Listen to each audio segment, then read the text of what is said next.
You're listening to the Fierce Value Podcast, episode 163, Hustle Culture versus Anti-Fat Culture. Let's do it!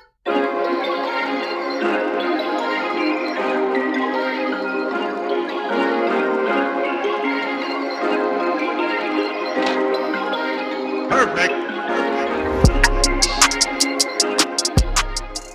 Hello, welcome to this episode. So glad you're here.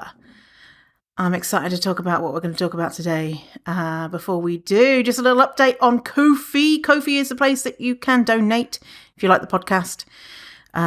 We have a goal of $680 a month so that I break even on producing the podcast. So it costs me about $170 a month at least per episode to create the podcast, and that's not factoring my time or labor. And with around 4 shows a month, that's an average of 680. So where we're at right now is I've been doing this for a couple of months now, asking for Ko-fi donations. Where we're at today is a monthly subscription value of $210. And that's one-off donations of 50 and subscriptions of 160. So that's where where we want to go is the subscriptions, because then that's a recurring small donation, and you can donate as little as $5. And for that, you will get the size diversity resource guide and my undying love, my fatty love. So if you are interested in donating, go to the link in the show notes. If you appreciate this free content that I provide you, or if you just like me, or just like fat stuff, then go get to it. It's mezzo. Okay, so it's almost a year ago now. I did an episode called Food, Faith, MLMs and Cults, which was a humdinger of an episode. Got some pretty interesting characters in that episode, like Gwen Shamblin, who was the eat your way into heaven MLM diet cult type person. Oh my goodness, and all sorts of other people. And so I've been really interested in the intersections of other not so great systems and cultures and ideologies, and how they intersect with diet culture and anti-fatness. And so I've been thinking about a lot about online business stuff. So I've done personally a lot of online business training and spent a lot of money on understanding how to run an online business. And I fitted into that slot of the online business world so well. And now that I've taken a step back for the last 2 years, I'm like, okay, that was a lot of toxic stuff in there, unhelpful stuff, and a lot of stuff that is really similar to diet culture, to anti-fat rhetoric, anti-fat culture.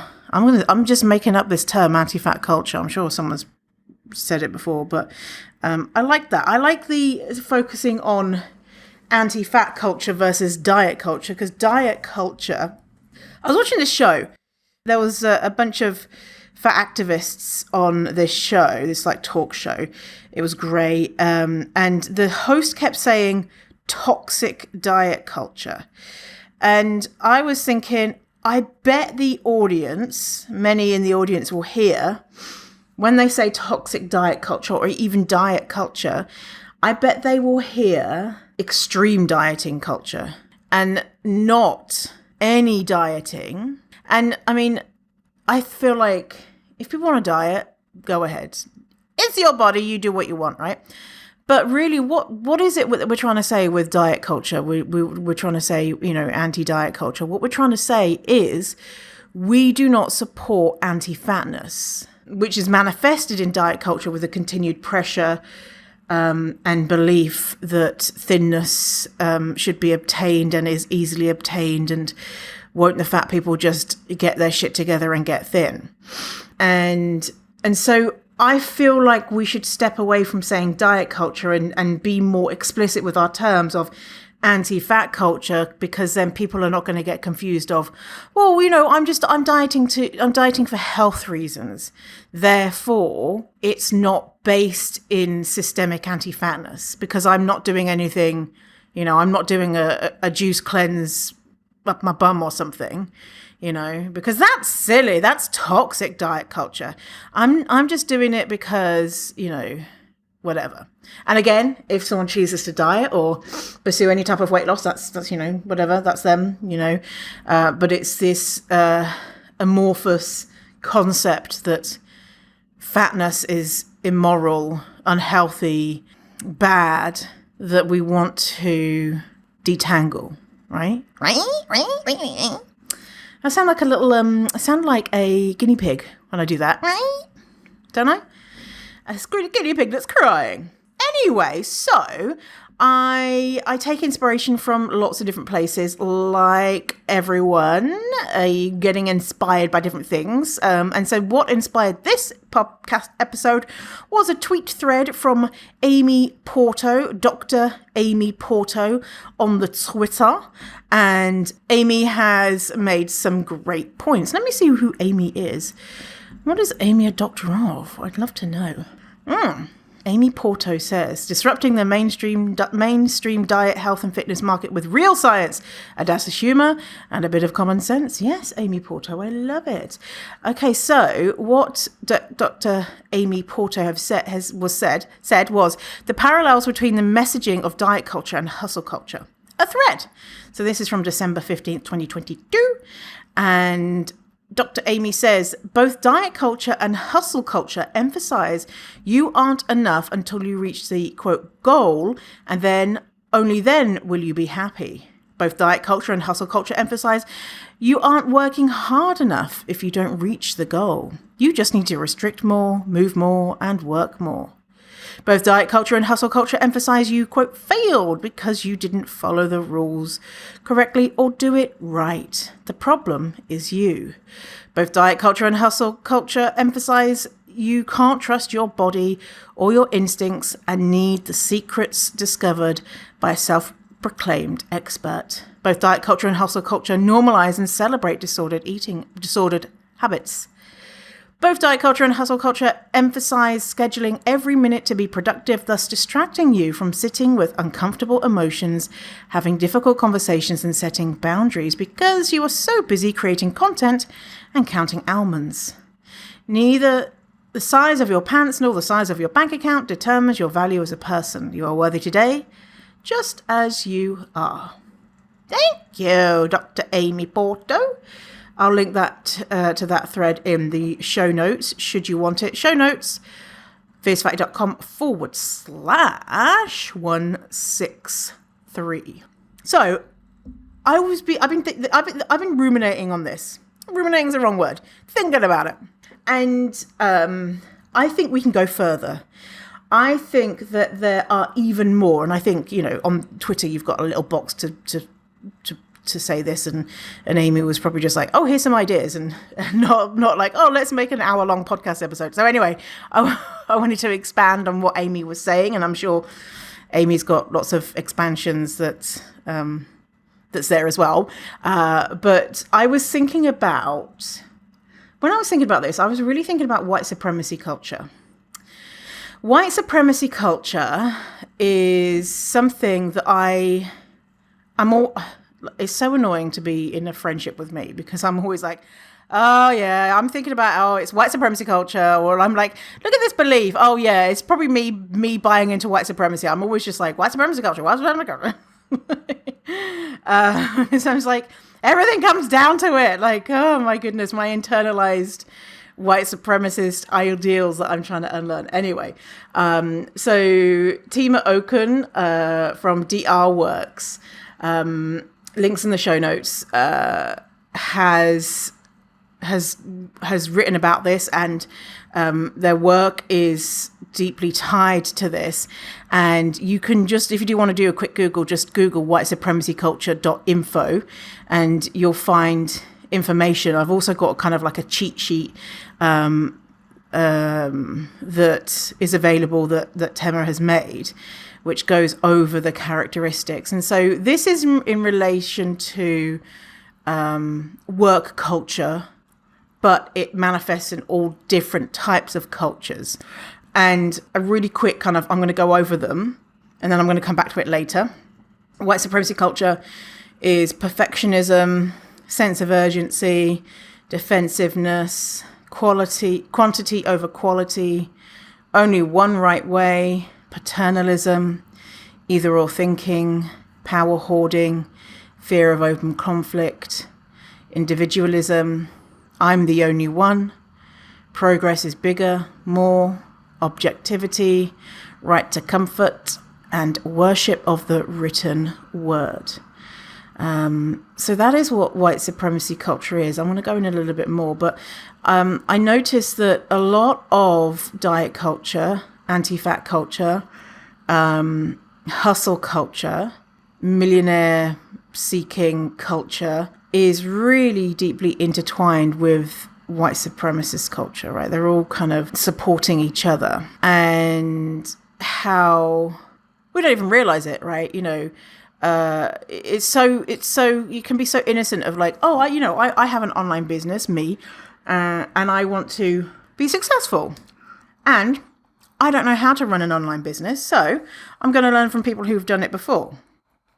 What they know is what is right. And I am a hard worker.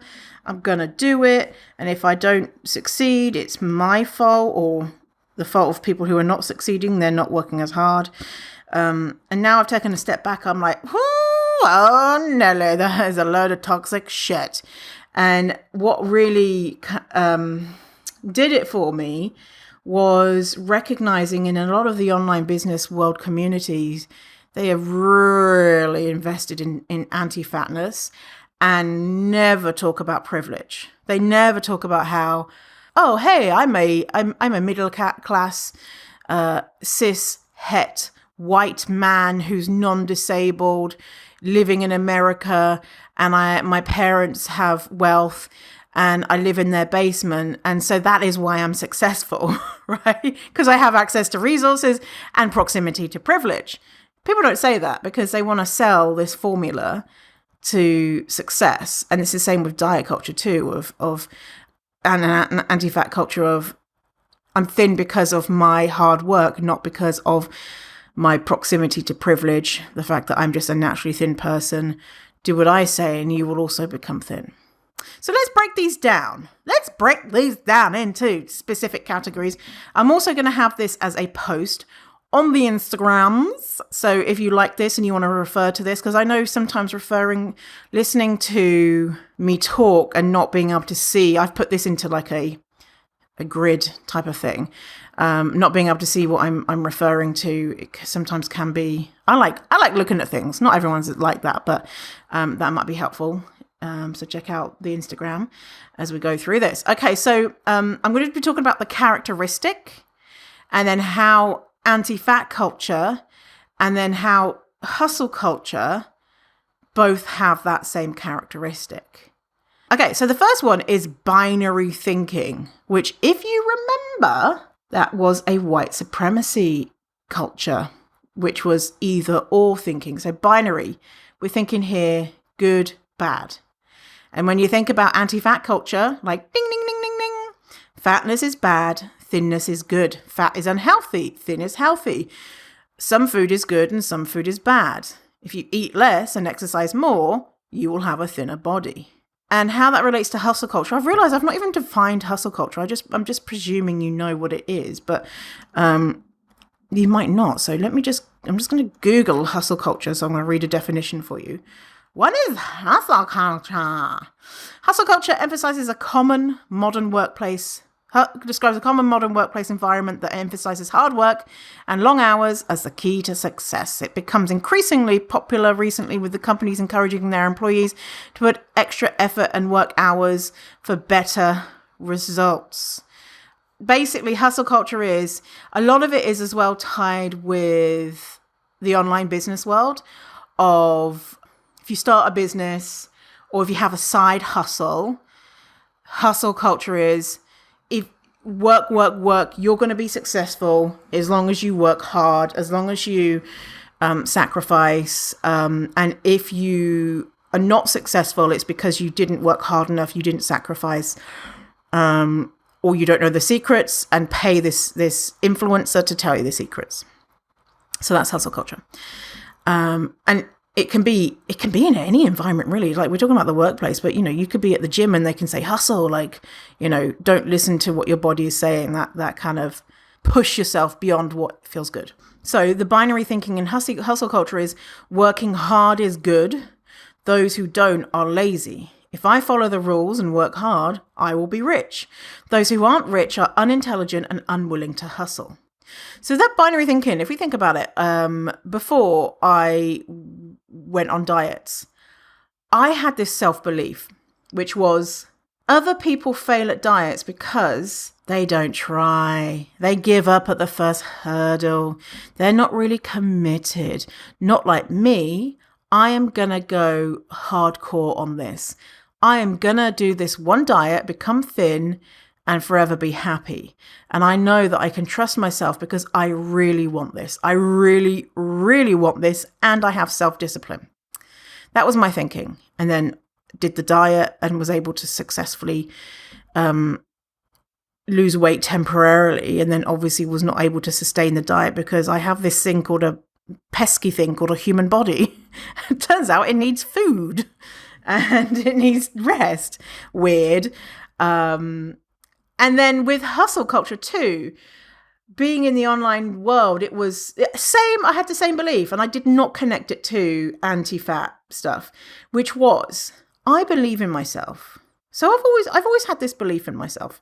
And so the people who are not successful with their online business, it's because they're probably weak-willed. They probably don't want to work as hard as I will. They probably will give up at the first hurdle. They don't want it as much as I do. I want it so bad. Therefore, I will do anything to make it work. And working hard is good because it's going to make me successful. So there's no kind of, with that binary thinking, there's no nuance there, right? It's like, I am good, they are bad. I am hardworking, they are lazy. And A plus B equals C. Working hard equals making money. Working hard, sacrificing, having the secret knowledge equals success. Not eating and exercising equals success of a thin body. And there's no real critical thinking skills with those beliefs. Okay, next, guilt. Guilt is a characteristic. And anti-fat culture, not engaging in the pursuit of thinness carries the burden of guilt for those who are bought into anti-fat culture. Eating certain, quote, bad foods or not working out induces guilt. And with hustle culture, taking time off, not getting up early, working late and having, quote, no excuses induces guilt. Doesn't that sound similar as well to like hardcore working out, which is a part of anti-fat culture? Like, if you take time to do things for your body, your natural instincts and needs, which is rest, which is not this hardcore go, then you will feel guilty because it says something about your character, about who you are. So they both have guilt as a characteristic. Another characteristic, do more. Rest when you're successful. So anti-fat culture tells us restrict more and be more committed to dieting and fat hate to see the best results. This restriction is temporary until you're thin. Have you felt that? You're like, I can do the diet because I'm going to temporarily restrict. And I can hold my breath. And then when I'm thin, I can go back to eating like a human being. Thing is, it doesn't work out like that. You go back to eating like a human being and you put weight on because your body's like, bitch, what were you doing? When a diet fails, next time you're going to be more invested and more committed to succeeding at any cost. So just do more, get more creative. Why not, stick the herbs up your vag, like we had on one yoni pearls, the fucking bags of herbs in Hessian sacks that you put up your vag that apparently make you small. So do more, herbs at the vag, surgery, pills, wraps, etc. With hustle culture, it's hustle harder, sacrifice more, keep your head down just until you succeed, and then you can take a break. And what about the phrase, sleep when you're dead? If you were unsure about what hustle culture looks like, go and watch the videos of Gary V. Just Google Gary V, just the letter V, or you can put VEE, it will come up. His name's Gary Vaynerchuk, the epitome of hustle culture. Just watching his videos make me tired. I used to like him. I was like, yeah, he's telling you how it is. Now I'm like, oh man, woo, he needs a nap. It feels like he's going to implode at any second because he's just like, go, like constantly making videos, constantly nonstop. And if you're not like him, nonstop, you ain't going to be a millionaire, billionaire like him, obviously. That's sarcasm. Next characteristic is to ignore your intuition. So quieten that voice that says, so this is an anti-fat culture, quieten that voice that says engaging in anti-fatness doesn't serve you. Don't listen to your body screaming for food or rest. Be committed to colluding with oppressive systems, even if it doesn't feel right. So there's a lot of that with anti-fatness of like, but, this doesn't really feel good. I don't like it, but I really want to get to my goal of thinness. I really want to be seen as good, be seen as attractive, be seen as worthy. And if we think about hustle culture, if we think about ignore your intuition, you need to be all in, even if you know it feels extreme or risky. If you have doubts, then that's just your inner saboteur speaking, or you being weak-willed versus these being genuine concerns. So for an example, ignore your intuition. Here's an example. I did this expensive online program, and before doing it, you apply for the program and then you have a call with someone. Basically, you're having a call with someone who's a salesperson. And when you fill out the application, they say, don't even bother filling out this application unless you're willing to drop X amount of money. This program was $2,000 a month for 12 months. Don't even bother. If you don't bother booking a call with us, an exploration call with us, unless you are ready to pull the trigger right there and then. And I was like, okay, well, they don't want time wasters. My intuition spoke up and was like, that doesn't sound so good. That sounds like pressure sales tactics. And when people are under pressure, they're not able to make the best decisions.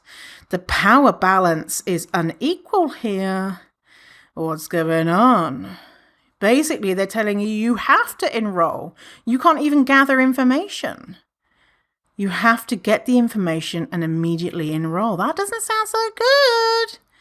And then the other part of me was like, hustle culture, it's a risk, but, I'm the type of person that will succeed at this. Therefore, I need to take the risk because people who take the risks get the rewards. The program was dog shit. The program was just the same old stuff that I'd already learned about online business.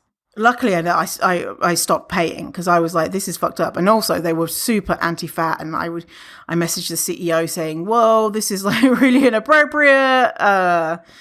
And she was just like, thanks for your comments. We're not going to do anything. Well, she didn't. One of our assistants did. So And then when I was like, doing all the things in the program, I was doing all of the things. And then I wasn't, a millionaire within 3 days.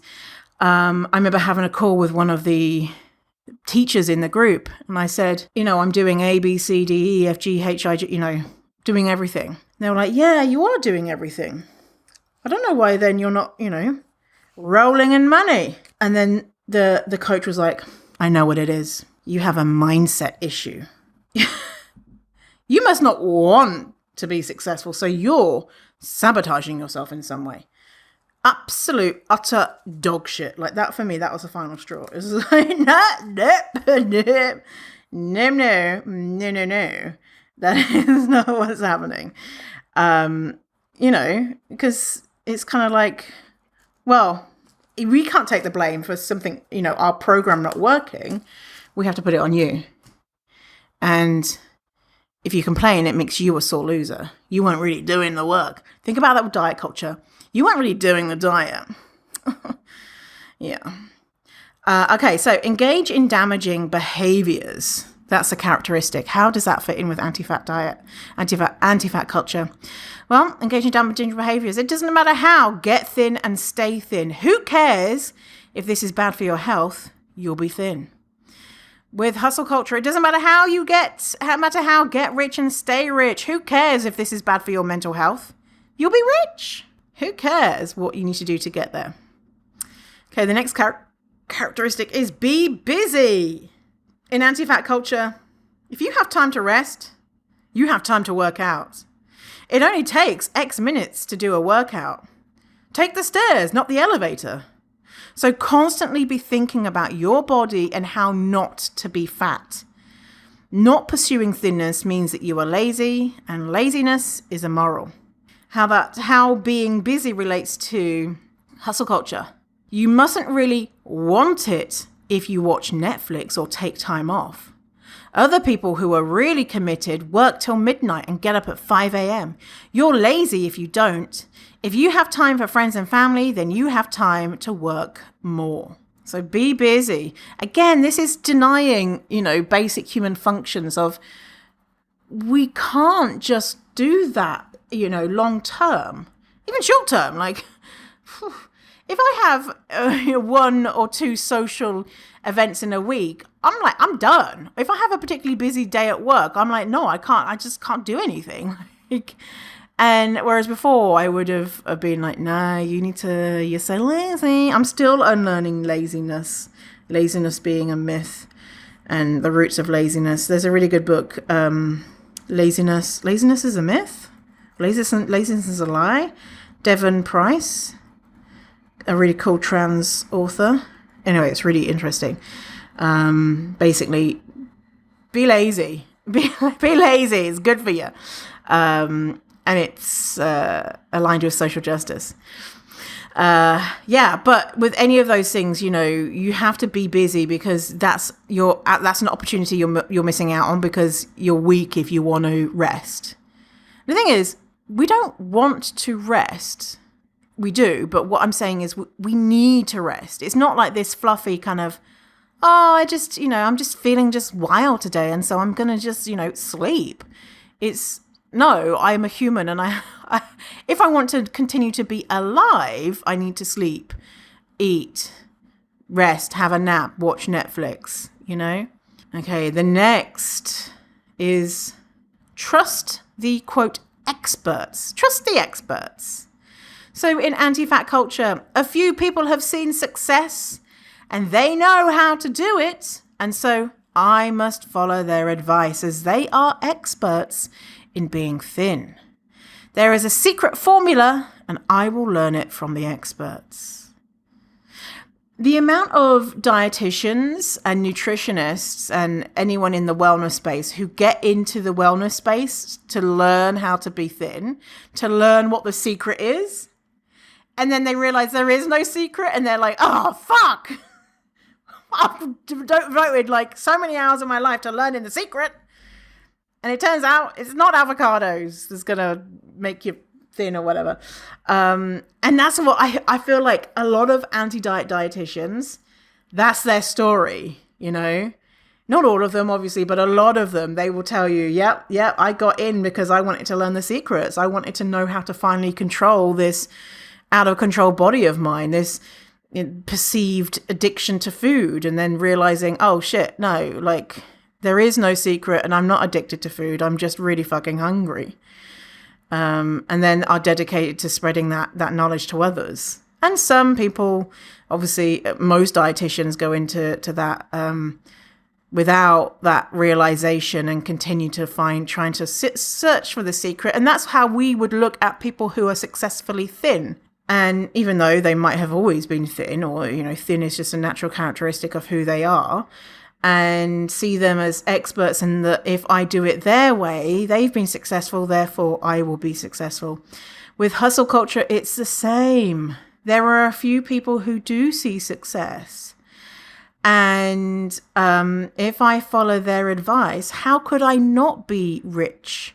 How could I not be successful? Because I want it as much as them. And they've got these secret techniques that I can't find on YouTube or whatever. I have to pay them the big bucks to find out what these secret techniques are. And it turns out the secret techniques are things like being white, getting money from your parents. Secret techniques is privilege, access to resources. So and also luck as well, right? And it's the same with like dieting. I want to say luck as in it's lucky to be thin, but who are those people? Because there is a small percent of people who are able to become thin and stay thin. Like for me, I feel like and I feel it's the same with hustle culture, I feel like they are probably engaging in disordered eating to maintain that. Probably, don't know for sure.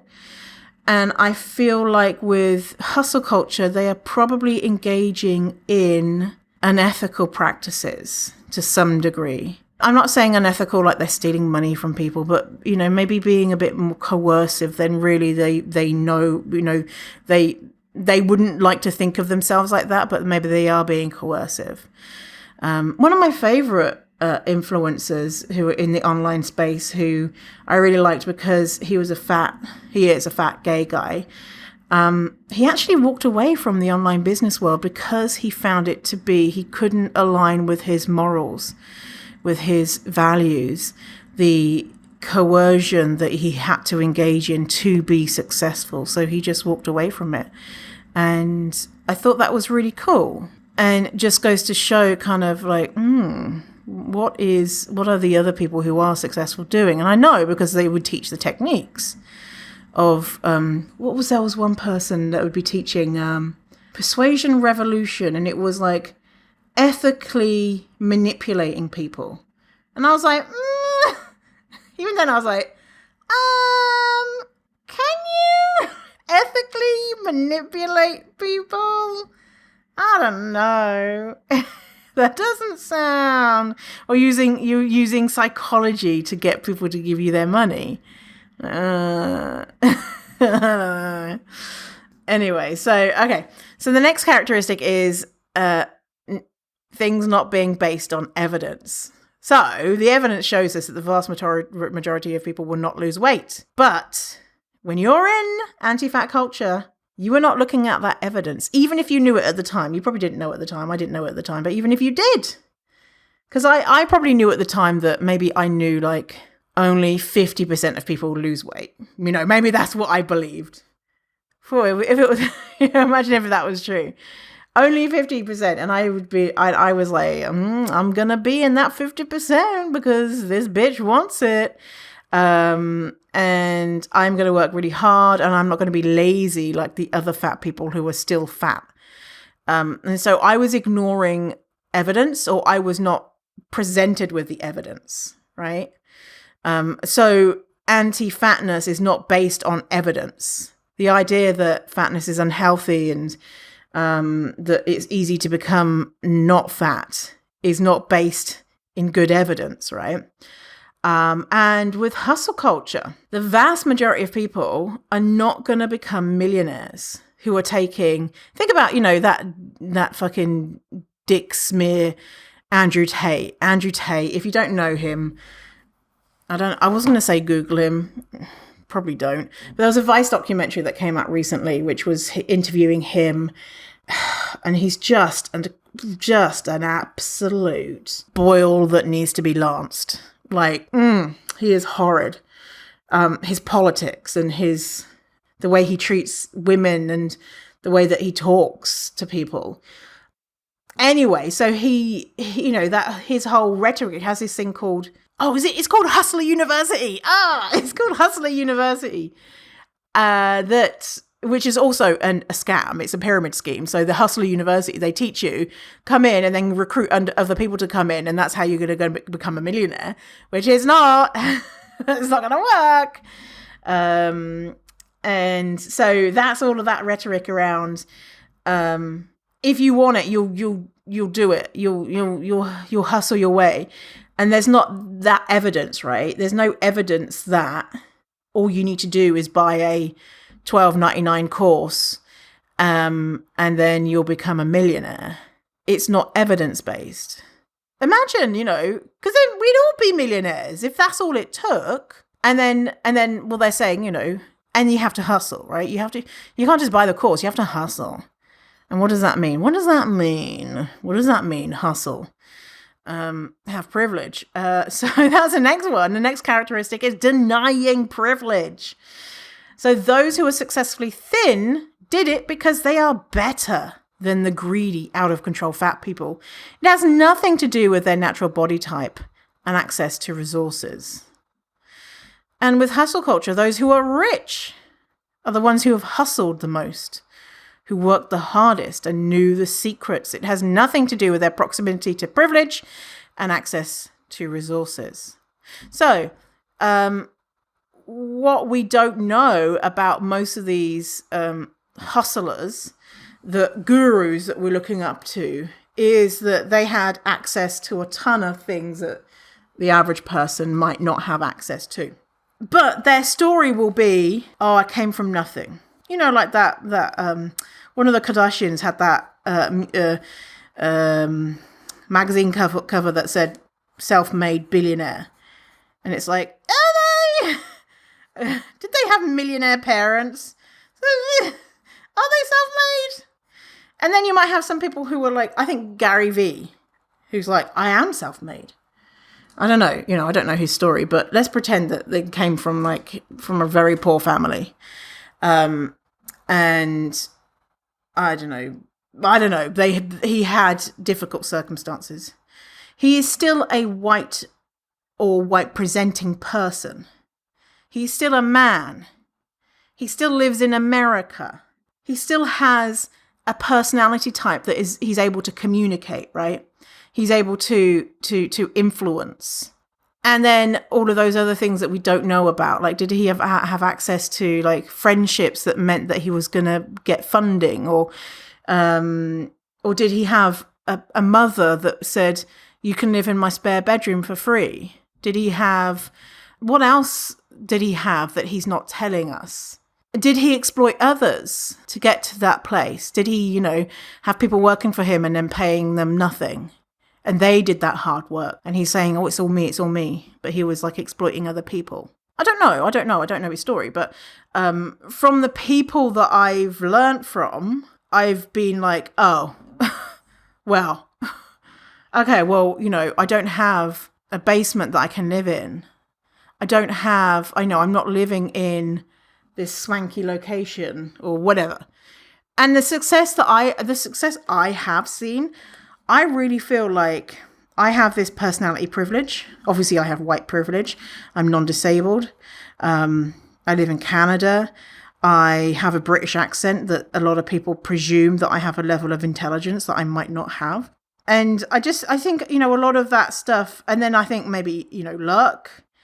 And also that I've done things, and I don't think it's because I'm better or smarter. I think it's because I'm mostly neurotypical. And so for me, doing things is easier. But say if I wanted to make money telling people how to have an online business, I couldn't make money like that, right? I couldn't say to people, listen, I have white skin, so, I have a certain personality where I'm able to talk to people. And, my brain happens to work like this. And I live in a supportive community. And, because it's not that quick fix binary thinking that we're taught of just do ABC and then you'll be a millionaire, then you'll be thin or whatever. And I think it's probably hard for people are very, very stuck on, I'm a hard worker. And I feel like we're all hard workers, and that also hard working is not a sign that you're a good person. And in fact, we should not be fetishizing hard work so much, and we should be resting way more.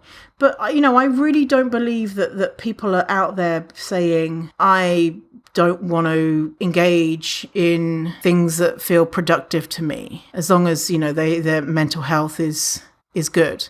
I feel like laziness really is, it's a myth, like Dr. Devon Price says. Anyway, so,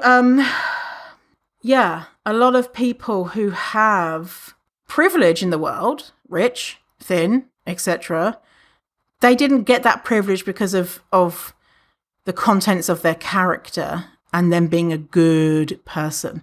It was a roll of the dice, the luck of the draw, and their previous access to resources.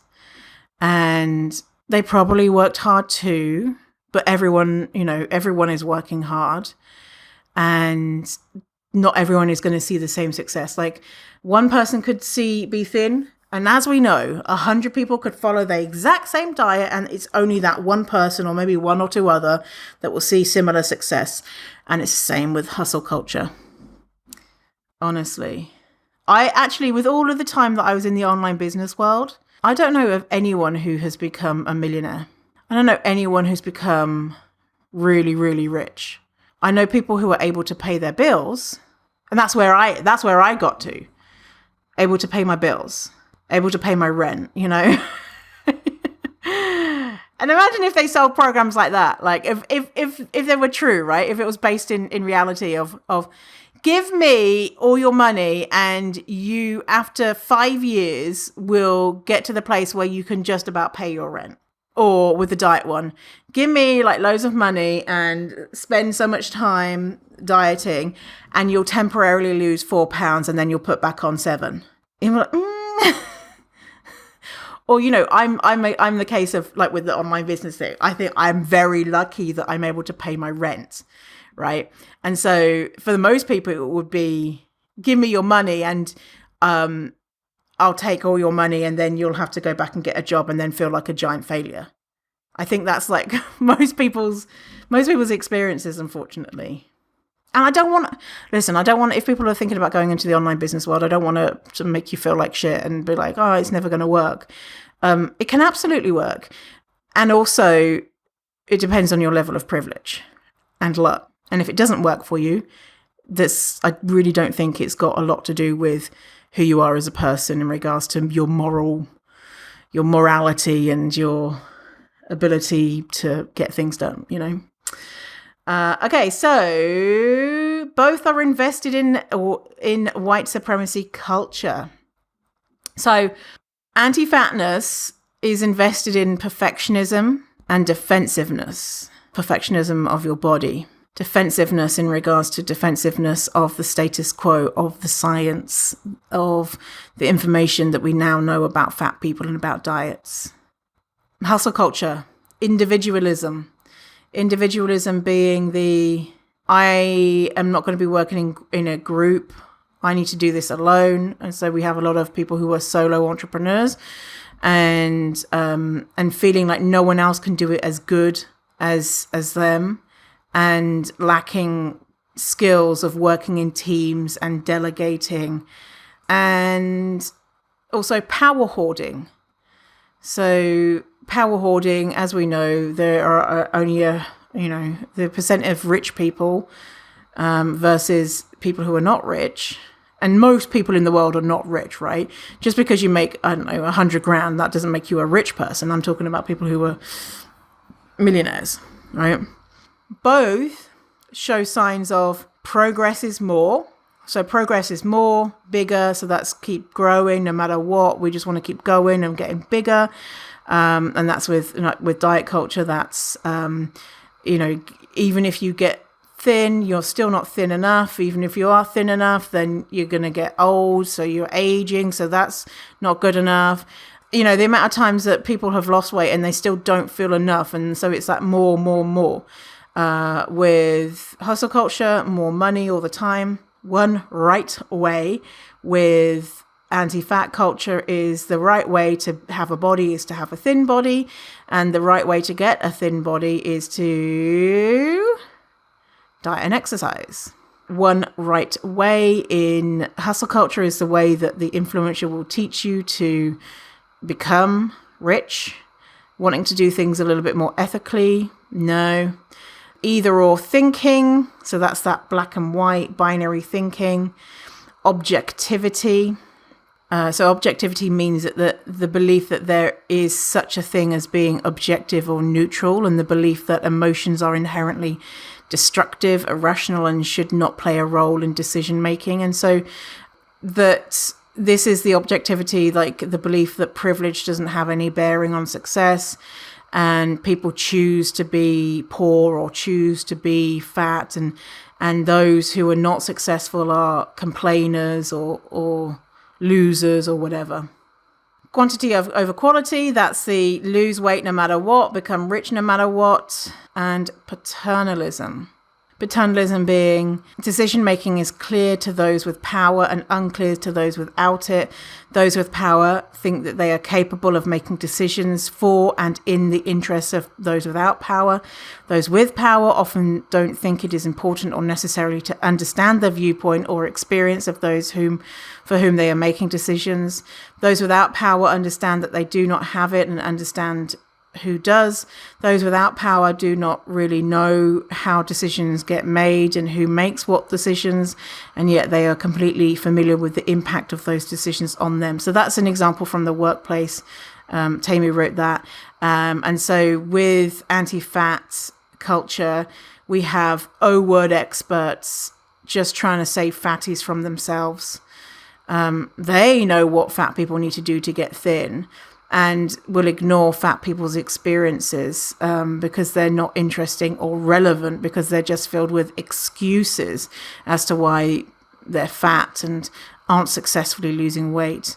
Healthcare providers barring fat people from care because fat people /won't/can't take their non-evidence-based advice of weight loss. And those who choose to engage in dieting or who are already thin are those who are superior, who feel superior to those who don't, or those who are fat. And with hustle culture, paternalism looks like leaders in hustle culture knowing that the majority of people taking their advice and giving them money won't succeed, and they will obscure that fact from their audience. Those who engage in hustle culture feel superior to those who work a 9-to-5 or other job that they deem inferior. So I spent a long time actually going through each facet of white supremacy culture, and every one, apart from a couple, anti-fat culture and hustle culture fit into. The only ones that they didn't really fit into was worship of the written word, and I'm the only one. So I'm the only one is connected to individualism, the belief that if something is going to get it done, I have to do it. Little or no ability to delegate work to others.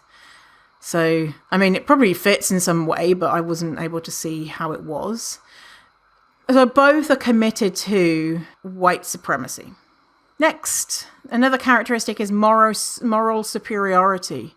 So with anti-fat culture, those who choose to be fat are lazy, unintelligent, morally deficient, and are burden on society. With hustle culture, those who choose to be poor are lazy, unintelligent, morally deficient, and a burden on society.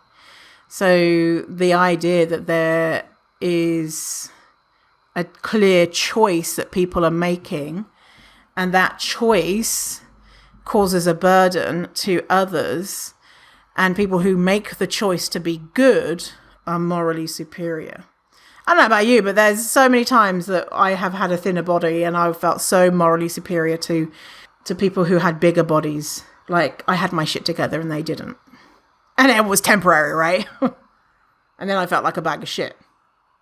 Okay, the next characteristic is those who raise issues are the failures. So in anti-fat culture, if you question the legitimacy of anti-fatness and the pursuit of thinness, it's because you're a failed, thin person who is bitter, angry, and jealous. In hustle culture, if you question the legitimacy of hustle culture and the pursuit of excessive wealth, it's because you failed at hustle culture and you are a loser. You do not have that capital, that literal capital and social capital to make critiques according to this characteristic. And we see that too in the fat liberation community. Think about the people who are seen as those with authority that the outside world listen to the most. Is it the failed fat people who are complaining about being fat and being treated badly? And by the way, I'm not saying that like that's what I believe, but that's how society might view fat people. Or is it with the angelic thin savior who is a researcher who is saying, hey, don't be mean to the fatties? Because they have that privilege. Okay, we'll listen to you because you're a successful thin person. You have more clout than a failed fat person. And same with hustle culture. If you're not rich, you've got no opinion. We don't care because you're just complaining. You cannot critique the systems of oppression, which is how systems of oppression continue to thrive. Is that because everyone is saying, yeah, we are not giving power or legitimacy to those who are not buying into those systems of oppression to dismantle them. Okay, so next, it's your fault you failed. So that's a characteristic. It's your fault you failed. So in anti-fat culture, if you try to lose weight and failed, it's because you did it wrong. You didn't work hard enough and you are lying to yourself about the effort that you put in. With hustle culture, if you try to hustle your way to financial freedom and failed, it's because you did it wrong. You didn't work hard enough and you are lying to yourself about the effort you put in. Next characteristic is it's a mindset issue. We spoke about this earlier. Anyone can be thin if they believe in themselves enough. Fat people are fat as they have issues with their mindset and can't control their oral appetite. Hustle culture. Mindset issue. I gave you that example before about how I was told I have a mindset issue. That's why I'm not successful. Anyone can be rich if they really want it. You're self-sabotaging and have a bad mindset if you are not a millionaire yet. Those who are successful are able to challenge mindset issues, unlike you. And finally, the last characteristic that I saw was societal value and self-esteem from success. So if you are thin and stay thin, then you are a worthy person. You worked hard to get there, and that shows the type of person you are. A valuable member of society, not like fat people who are such a great burden on healthcare systems. And in hustle culture is you pulled yourself up from your bootstraps. You worked hard and didn't rest until you became a true success. You're rich. You are the type of person we like, hardworking and contributing to society, not like poor people asking for unearned handouts. And notice how a lot of these are also tied in with classism and healthism and ableism and capitalism. Yeah, I bet you I could like pick out the characteristics of capitalism, and I bet you it will align with anti-fat culture as well, which is, hustle culture is basically capitalism. many facets of capitalism. And by the way, I don't want you to feel bad if you engage in hustle culture, anti-fat culture, have your own business, are trying to become rich, desire to become thin. Then none of that makes you a bad person, right? Even if you are the monarch of hustle and you're just like, you're really into hustle and that's just like a big part of who you are. And if that works for you, if that feels good, you do you, right? Like if that feels good and you feel like, okay, I'm not harming people and trying to be more secure financially is not a bad thing. What I'm critiquing here are the messages that we are told that how we should get there. And the messages being abandon yourself and your values, kill yourself to get there. Where I think that everyone should have, I think there should be universal basic income. I don't think anyone should have to hustle. I think everyone should have all of the things that they want and need, right? That they're not having to work a side job or stay up working until 12 and get up at 5 a.m. or whatever. I just don't think any of that is conducive to happy people, And so basically, if something feels good for you, then, I am the boss of you, you do you. If it feels, I don't want to poo-poo on people's dreams and I guess, anti fat liberation does poo-poo on dreams because we show people the evidence that there is no way to really become thin. And so that's really kind of sad for a lot of people. And it takes people time to come to that realization. I think, and for me, it took time for me to come to the realization of I can't hustle my way into becoming a millionaire, I cannot hard work my way into becoming rich.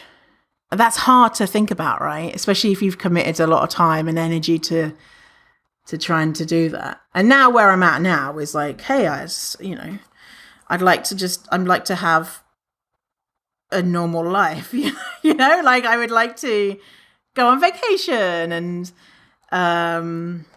I don't know. I don't want to stretch to owning my own home because that seems like in Vancouver that you have to be like a zillionaire to have your own home. Maybe have my own home and go and be able to visit my family if I want to in Ireland and not worry about it and have time off and maybe have a nice car. That's the types of things that I'm looking to get to, but I will not sacrifice myself to get to those goals. Buying a new sofa, that's what I want. I would like a new sofa. I got a sofa off Craigslist on maybe like 6 years ago. I think it's time to donate it to someone. Anyway, not saying that don't worry about me, okay? I don't want anyone to be thinking, oh, Vinny doesn't have money. Like I have money, okay? And I feel like I'm successful here. That's the thing, is I feel like I am accomplished. And I feel like I've done a lot of cool things and I'm proud of myself. Yeah.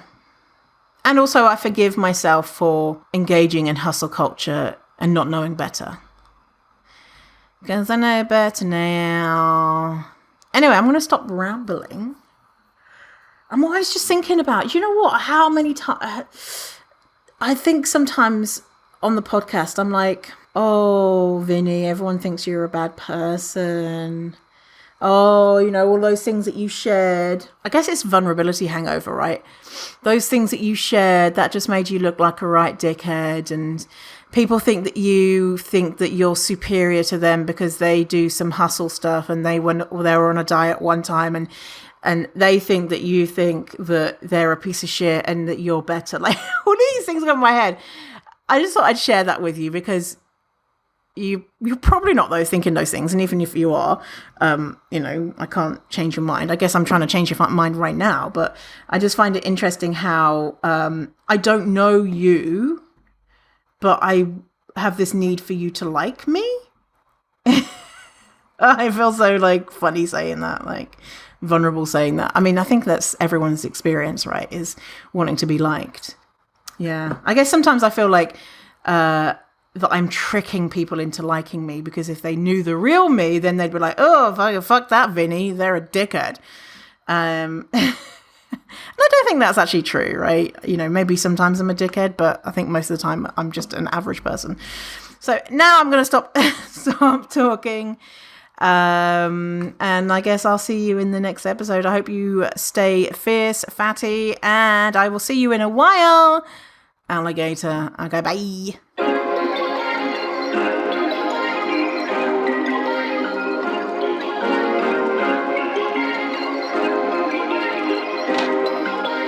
Perfect.